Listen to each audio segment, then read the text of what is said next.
Halo, assalamualaikum warahmatullahi wabarakatuh. Terima kasih buat kalian kemarin yang udah komen di bawah. Ya, saya minta maaf juga untuk beberapa bulan akhir ini masih belum bisa upload video baru ya teman-teman. Soalnya karena kondisi perusahaan juga yang sudah minim stok kayu karena kondisi COVID-19 ini yang agak mengurangi sistem ekonomi di sini dan akhirnya berimbas pada lingkungan ekonomi di sinilah.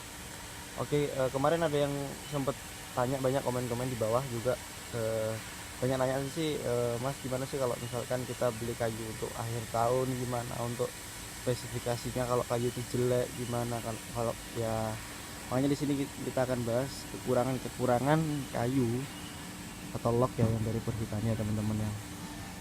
Oke, lanjut saja kita untuk pertama kali ini. Kemarin sudah ada datang di tempat kita, ada dari TPK ya seputaran Jawa Timur. Kemarin datang cuma hanya untuk special job aja, yang kebutuhannya hanya ya minim untuk origin aja. Oke, lanjut.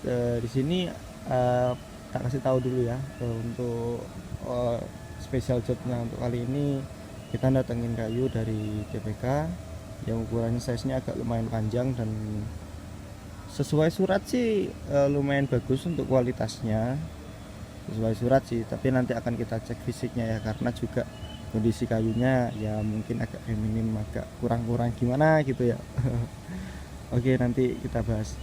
Oke, lanjut aja. Yang pertama teman-teman ya, alasan kenapa kita hanya membeli stok untuk di akhir tahun itu hanya untuk spesial job aja tapi kita nggak nyetok.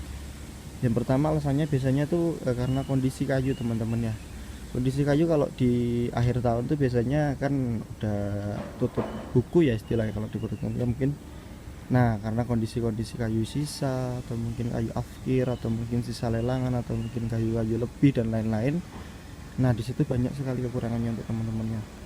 Jadi saya untuk sarankan sih lebih baik teman-teman kalau memang niat untuk menyetok kayu 50-50 keuntungannya, karena bisa menyetok kayu emang untuk tahun depan dengan beli harga yang relatif murah, terjangkau dan lain-lain, tapi dengan sesuai kondisi. Apa lebih memilih untuk hendak menabung dulu untuk membeli stok untuk tahun depan ya teman-teman.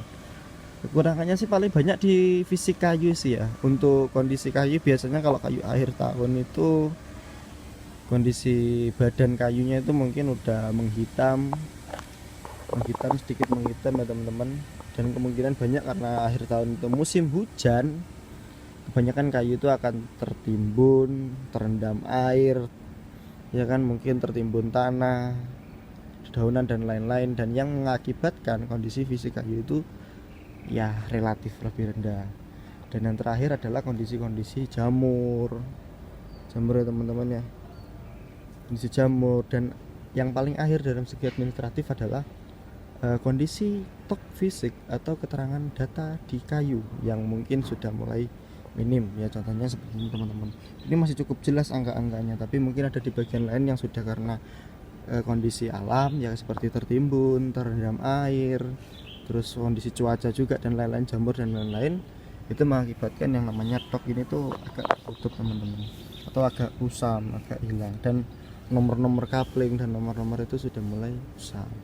Nah, oleh karena itu kebanyakan dari pihak mungkin perhutani sendiri memberikan sebuah penurunan harga yang dengan dikondisikan untuk lelangan lebih cepat terjual. Ya, seperti itu untuk mekanisme keuangannya di tempat perhutani sendiri. Nah, kalau saya sih bicara kekurangannya itu sih banyak sih teman-teman, karena 50-50-nya sih lebih banyak ke harga yang murah dengan kondisi yang ada.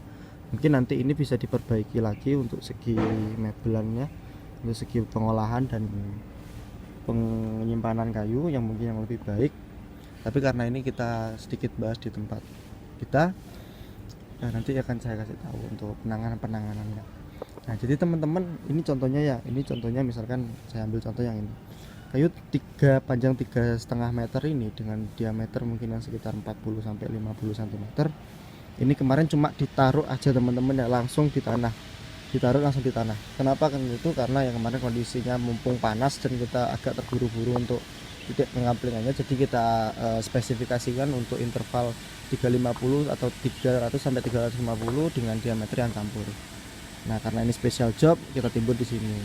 Nah untuk solusi selanjutnya, nah nanti kayu-kayu ini akan kita jemur lagi, kita beberkan lagi di tempat terbuka yang nanti pada mungkin pas udara atau suhu di sini agak menaik atau sedikit panas. Nah itu tujuannya untuk menghilangkan jamur-jamur pada kulit kayu. Karena apa? Jamur-jamur pada kulit kayu itu mempengaruhi fisik kayu. Karena apa? Kalau sudah jamuran, kayu itu sudah jamuran, nah pasti hama, terus untuk binatang-binatang sejenis rayap dan lain-lain itu pasti akan menggerogoti ini teman-teman. Jadinya kayu tuh enggak, sudah untuk nilai originnya ya nanti berkurang.